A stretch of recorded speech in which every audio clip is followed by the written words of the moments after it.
Ew, ang dumi! Hi mga person! So for today's video, ipapakita ko sa inyo kung ano yung mga ginagamit kong panlinis sa mata at tenga nila Coco at Nabi. So I'm using eye wipes from Pets App para linisin yung kanilang mga mata. Meron na tong 150 pieces na laman and it is made from natural and non-toxic materials. Nakakatulong din ito na ma-remove yung tear stains sa kanilang mga mata.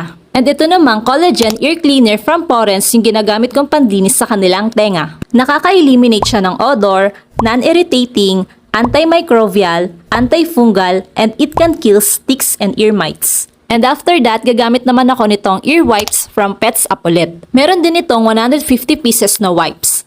These wipes can help reduce the risk of ear infections and ear mites.